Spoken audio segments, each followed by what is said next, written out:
আরেকটা হাদিস আবু দাউদের মধ্যে এসেছে, শেখ আলবানী সহিহ সুনান আবি দাউদের মধ্যে সহিহ বলেছেন। সেখানে আবু সাঈদ খুদরি রাদিয়াল্লাহু তাআলা আনহু থেকে বর্ণিত, তিনি বলেন যে দুজন ব্যক্তি একবার সফরে বের হলো এবং তারপরে সালাতের ওয়াক্ত হলো, কিন্তু তাদের সাথে পানি ছিল না। তখন তাদের একজন কি করলেন, মাটিতে তায়াম্মুম করলেন, তারপরে ওয়াক্তের মধ্যে পানি পেলেন। এর মধ্যে একজন সালাতটাকে দোহরালেন, আরেকজন সালাতটাকে দোহরালেন না। দেখেন এখানে ফিকহের বিষয় আছে। একজন চিন্তা করেছেন আমি তায়াম্মুম করে তো সালাত শেষ করে ফেলেছি, আবার কেন রিপিট করব। আর আরেকজন চিন্তা করলেন ওয়াক্ত তো এখনও আছে, ওয়াক্ত তো এখনও আছে, অতএব পানি যখন পাওয়া গেল আমি আরেকবার রিপিট করব। তখন রাসূলুল্লাহ সাল্লাল্লাহু আলাইহি ওয়াসাল্লাম কি বললেন দেখেন, রাসূলুল্লাহ সাল্লাল্লাহু আলাইহি ওয়াসাল্লাম যে ব্যক্তি আর রিপিট করেনি তাকে বললেন আসাবতা সুন্নাহ, আসাবতা সুন্নাহ ওয়া আজজাআতকা সালাতুক, তুমি সুন্নাহ ধারণ করেছো, তুমি সুন্নাহকে অনুসরণ করেছো এবং তোমার সালাত যথেষ্ট, তোমাকে আর এটাকে রিপিট করতে হবে না। আর যে ব্যক্তি ওযু করলেন এবং সালাতকে রিপিট করলেন তাকে বললেন লাকাল আজরু মাররাতাইন। This is the beauty of Islam. এটাই ইসলামের বিউটি, ফিকহ ফিদ্দিন। এটাই ইসলামের বিউটি, ফিকহ ফিদ্দিন। রাসূল সাল্লাল্লাহু আলাইহি ওয়াসাল্লাম দেখেন দুজনকেই জাস্টিফাই করেছেন। আর আমাদের মধ্যে কি হতো, ঝগড়া লেগে যেত। আমরা হয়তো বলতাম না না না রিপিট করার দরকার নাই, ও রিপিট করে বাড়াবাড়ি করেছে, তাই না, এরকম কেউ কেউ বলতো। আর আরেকজন বলতো যে না রিপিট করার দরকার আছে, পানি যখন পাওয়া গেল ওয়াক্ত আছে, তাইলে তার আগের সালাতটা বাতিল। আমরা কিন্তু একটা এক্সট্রিম পজিশনে চলে যেতাম। এই জন্য শরিয়া বুঝতে হবে। ফিকহ ফিদ্দিনের জন্য অনেকগুলো শর্ত আছে। এর মধ্যে একটা হচ্ছে শরিয়ার মাকাসেদটাকে বোঝা। শরিয়ার মাকাসেদ বোঝা। মাকাসেদটা কি? সেটা হচ্ছে শরিয়ার উদ্দেশ্য, লক্ষ্য। কেন আল্লাহ সুবহানাহু ওয়া তাআলা আমাদেরকে শরিয়াটা দিলেন? শরিয়ার কিছু কমন মাকাসেদ আছে, কিছু খাস মাকাসেদ আছে, এবং প্রত্যেকটা কাজের সাথে এক একটা উদ্দেশ্য জড়িত। আল্লাহ সুবহানাহু ওয়া তাআলা কোনো হিকমত ছাড়া কোনো কাজ আমাদের উপর ফরজ করেননি। আল্লাহ সুবহানাহু ওয়া তাআলা শরিয়ার প্রত্যেকটা কাজ অত্যন্ত যৌক্তিকভাবে আমাদের উপর ধার্য করেছেন, আমরা যাতে সহজভাবে কোনো অসুবিধার সম্মুখীন না হয়ে আমরা শরিয়ার এই নির্দেশনা পালন করতে পারি। এই জন্য আল্লাহ সুবহানাহু ওয়া তাআলা বলেছেন ইউরিদুল্লাহু বিকুমুল ইউসরা ওয়া লা ইউরিদু বিকুমুল উসরা ওয়া লিতুকমিলুল ইদ্দাতা ওয়া লিতুকাব্বিরুল্লাহা আলা মা হাদাকুম ওয়া লাআল্লাকুম তাশকুরুন। আল্লাহ সুবহানাহু ওয়া তাআলা আরও বলেছেন মা জাআলা আলাইকুম ফিদ-দীনি মিন হারাজ, আল্লাহ এই দিনের মধ্যে তোমাদের জন্য কোনো অসুবিধা রাখেননি। মাকাসিদে শরিয়া আমাদের প্রথম প্রজন্মের সালাফে সালেহিন বুঝতেন। আজকে সেই বুঝটা কম, আজকে আমাদের চিন্তা গবেষণা কম। মুসলিমদের উপর ফরজ হচ্ছে এলেম তালাশ করার জন্য তার একটা রিসার্চ বা সার্চিং মাইন্ড তার থাকতে হবে।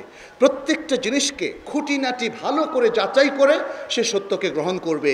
কারণ যাই এ সমাজে প্রচলিত, যাই আমাদেরকে বলা হয়, নির্দেশনা দেওয়া হয়, সেটাই কিন্তু শরিয়া হয়ে যায় না। সেটার জন্য দলিল লাগবে, এবং সব দলিলও গ্রহণযোগ্য নয়। যে দলিলটা সঠিকভাবে ওয়াজহুল ইস্তিশহাদ, যেভাবে আল্লাহ বুঝাতে চেয়েছেন, সেই দলিলটা সেভাবে প্রয়োগ করলেই সেই দলিল হতে পারে।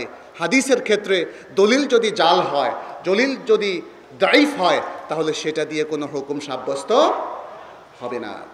এই বিষয়গুলো আমাদেরকে জানতে হবে। আজকে ফিকহের ক্ষেত্রে একটা ভুল বিভ্রান্তি আমরা লক্ষ্য করছি। একদল ফাকিহ তারা দলিলের ধারেন না, অথচ আমরা ফিকহের সংজ্ঞায় দেখলাম দলিল ছাড়া কোনো ফিকহ হতে পারে না। দলিল ছাড়া দ্বীনের কোনো হুকুম সাব্যস্ত হতে পারে না।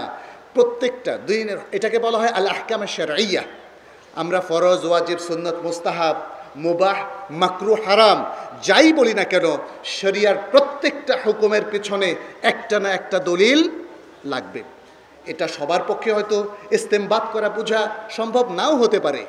সেক্ষেত্রে কি করণীয় সেটাও কিন্তু কোরআন বলে দিয়েছে, ফাসআলু আহলাদ যিকরি ইন কুনতুম লা তা'লামুন। তোমরা আহলুদ যিকির তথা আহলুল ইলমকে জিজ্ঞেস করো যদি তোমরা না জেনে থাকো। অতএব আমি আপনাদেরকে আহ্বান করব, যার যতটুকু সাধ্য আছে দ্বীনের সঠিক জ্ঞান অর্জন করার চেষ্টা করবেন। এটাই হচ্ছে আল ইলমুস সাহিহ। তাহলে আল ফিকহু মা'নাহু আল ইলমু বিশ-শরিয়া। ফিকহের অর্থটা কি? আমি আবারও বলছি, এটা হলো শরিয়ার জ্ঞান অর্জন করা। আর শরিয়ার জ্ঞান অর্জন করা আমাদের উপর ফরজ। আমরা সেই পদ্ধতি, সেই মানহাজ আমরা অনুসরণ করব। ফিকহের ক্ষেত্রে যে মানহাজটা অনুসরণ করেছেন আমাদের সকল সালাফে সালেহিন, বিশেষ করে সাহাবাই কেরাম এবং তাদের যারা প্রকৃত অনুসারী ছিলেন, এবং তারপরে যারা আইম্মাতুল হুদা, তারা আমাদেরকে প্রত্যেকটা জিনিস সুন্দর করে মানহাজ দেখে দিয়ে গেছেন। সেটা আকিদার মানহাজ হোক, ইবাদতের মানহাজ হোক, আর মুআমালাতের ক্ষেত্রে হোক। অতএব আসুন আমরা এই বিষয়গুলো ভালো করে হৃদয়ঙ্গম করি। আর আরেকটা বিষয় একটু বলি, শেষ করব, সেটা হচ্ছে আখলাকের বিষয়টা। আজকে বিভক্তির সবচেয়ে বড় কারণটা হলো আমরা আখলাকের পরিচয়টা দিতে পারছি না। মনে রাখবেন, এটাও কিন্তু ফিকহের আন্ডারে। আপনি দেখেন আবু ইদ্রিস আল খাওয়ালানি, তাকে মুআয ইবনে জাবাল বুকে জড়িয়ে ধরলেন। চমৎকার না একটা দৃশ্য? এটা ইতিহাসে লিপিবদ্ধ হয়ে গেছে, সহি একটা ঘটনা। আজকে আমাদের মধ্যে, আমাদের উলামায়ে কেরামের মধ্যে, আমাদের সবার মধ্যে, জনগণের মধ্যে, প্রতিবেশীদের মধ্যে এরকম একটা সুসম্পর্ক দরকার। আর এই সুসম্পর্ক স্থাপনের জন্য সততা দরকার, মাহাব্বার চর্চা করা দরকার, ভালো আখলাকের চর্চা করা দরকার। আসুন আমরা দ্বীনকে ভালোভাবে বোঝার মধ্য দিয়ে নিজেদেরকে গঠন করি, আত্মগঠন করি।